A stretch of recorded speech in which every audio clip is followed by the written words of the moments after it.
We'll begin with questions and start with Stephen Goff from Yahoo. Hey guys, thanks for doing this.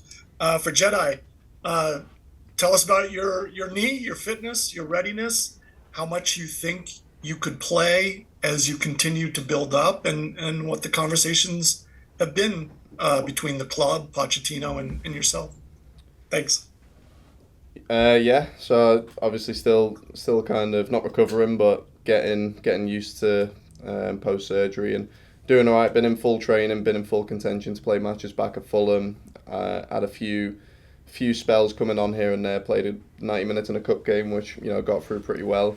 Still not quite back to feeling 100% on it as I was a year ago, kind of before the injury first happened, but getting there slowly, and it's nice to come out here and the medical team and the coaching staff to have a different set of eyes on it. And yeah, there hasn't really been a specific conversation about how many minutes I'm going to play this trip, if any, but I'm here ready to contribute and taking every day by day. So Next will be Paul Tenorio from The Athletic. Thanks, Michael. Thanks, guys. Hopefully, can ask one of each of you. First, Anthony, to follow up on that. What was the knee injury? How long did you play on it last season? And can you walk us through the decision for surgery?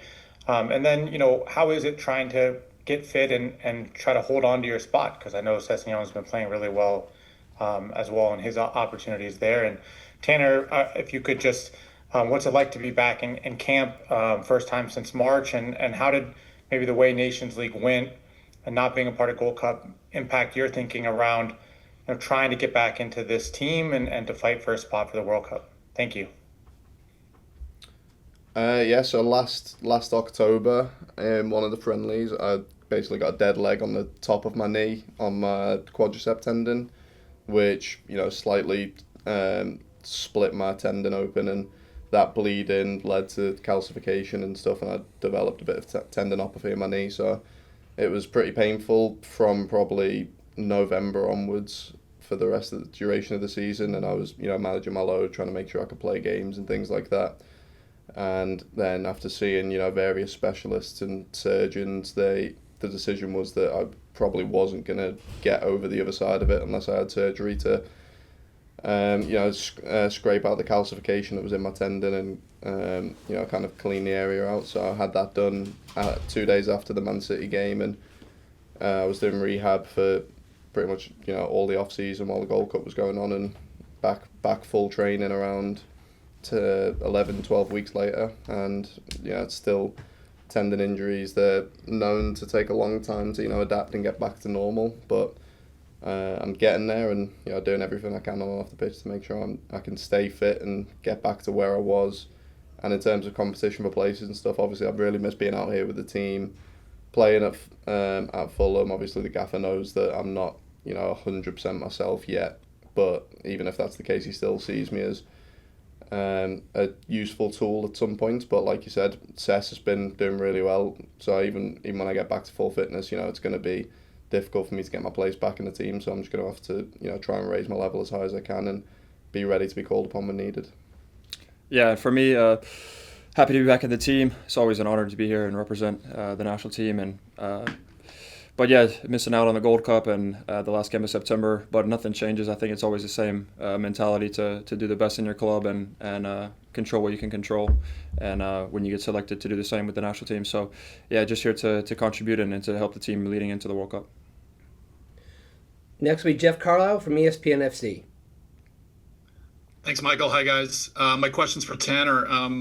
Obviously, you've been in great form this season, perhaps the best of your career. What do you think the keys have been to help you get off to such a great start this season?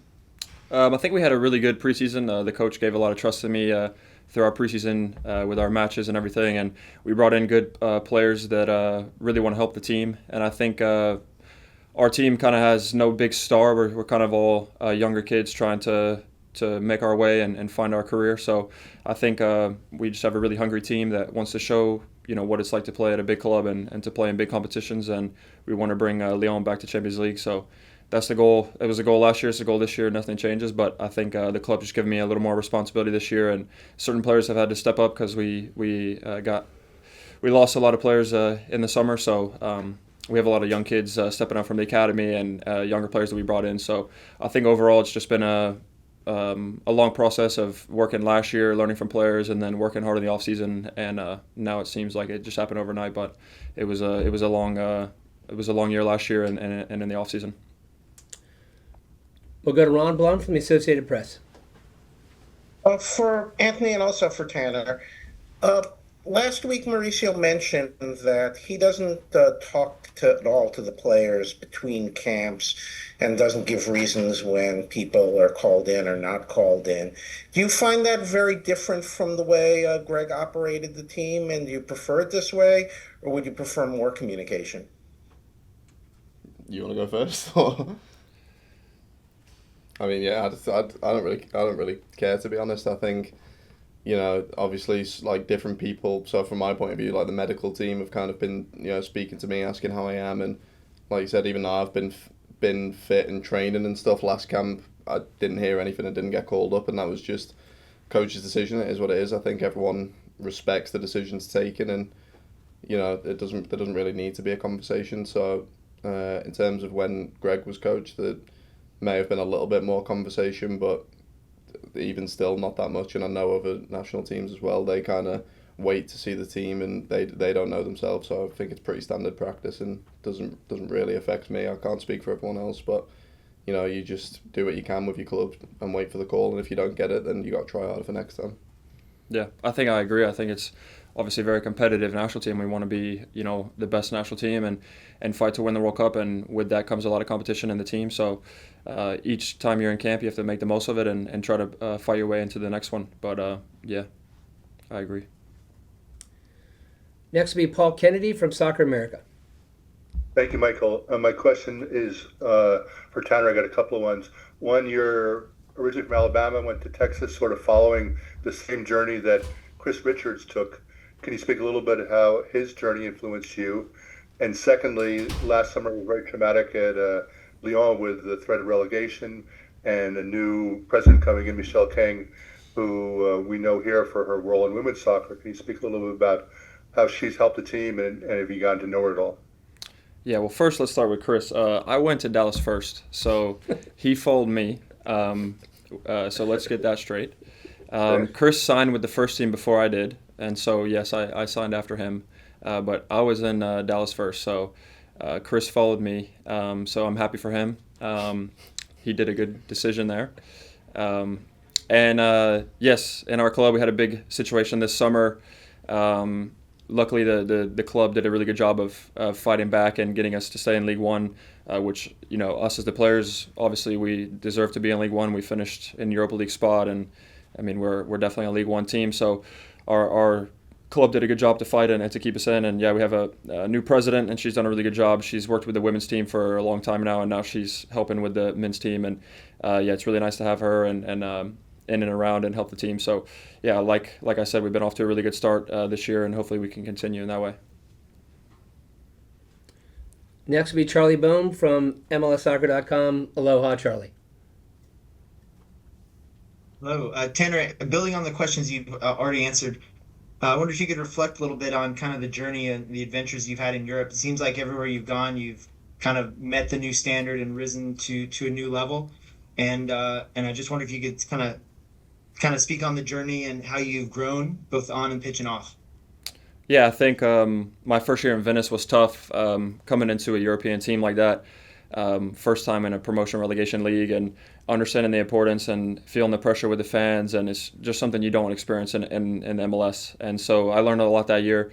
I didn't play a ton, but I still made 20, 25 appearances in Serie A. So I learned a lot. And then the next year in second division, we almost got relegated in the first 6 months. We were in last place in December, and we changed coaches and took a crazy run and made the playoffs. And I think that year, that confidence really boosted me into just believing that, whatever situation we're in or whatever team I'm in, I can always try to rise to the top and help the team the best I can. So I think it's just like a never quit mentality of going in and knowing that it's never finished, and there's always more games to play, and have that faith and belief in yourself and in the team. So I think that's the main thing. If you could just... Sorry, Charlie. I don't remember the second part of the question.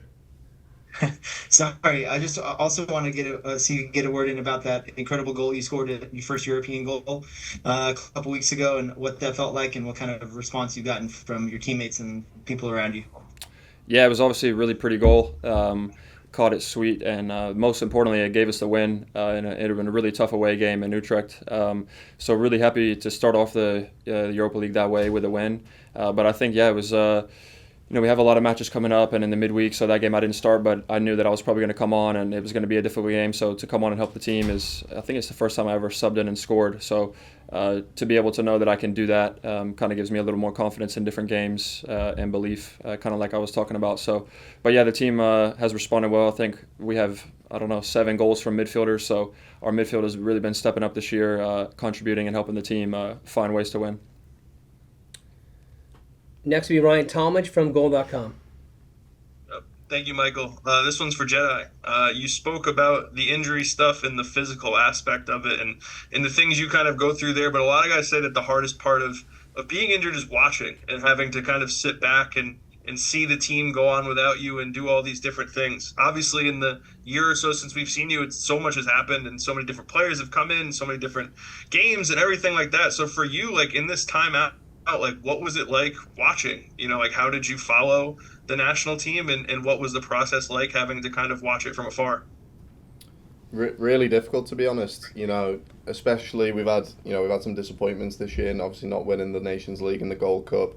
They're trophies that we take pretty seriously, and to not be able to bring them home was disappointing. So the fact that you have to watch and you can't contribute, I'd rather be there and be the one, taking responsibility on the field, win or lose, than have to watch and not be able to help out. So at the same time, it was like my absence has let other players be able to step in and try and prove themselves, and to make the field of the squad deeper, which is always nice and a good opportunity for the coaches to run other people out as well and build competition, which I think being a competitive national team is only going to help us going forward. But yeah, mentally it's been having nearly a year away from the national team after not missing many camps and being with the team for so long. It was very difficult.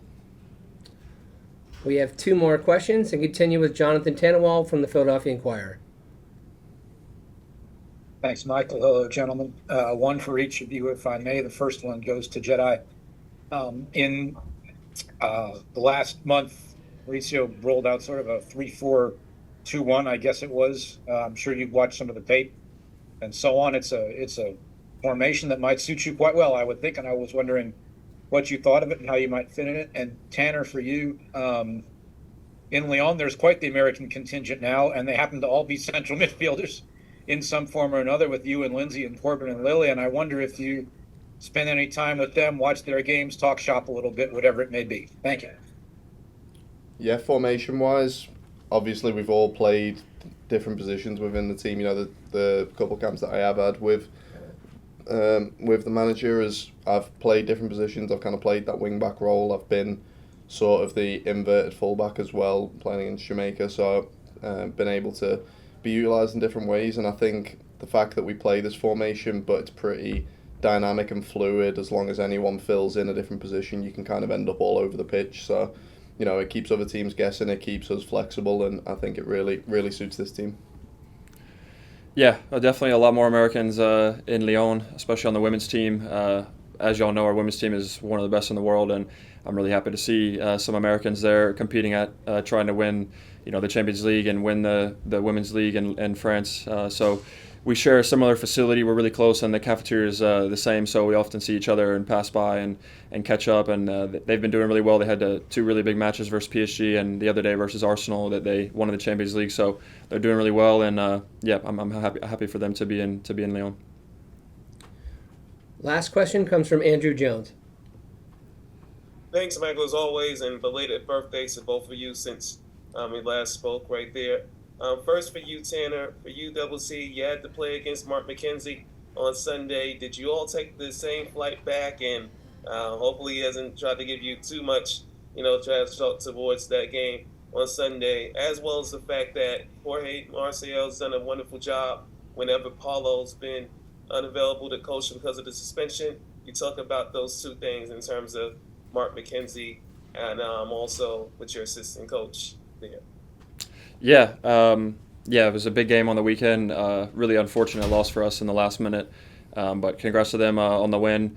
We did not take the same flight back. He flew back to Toulouse and then flew differently to camp. So, but happy to be here with him and obviously being with the guys in League One. I think we have 4 players. So, yeah, a lot of Americans in France. The second part of the question was, what was it? Assistant Was coach. your assistant? Oh, assistant coach. Yeah. No, he's done a great job. It's obviously difficult to not have our head coach Paulo on the bench with us.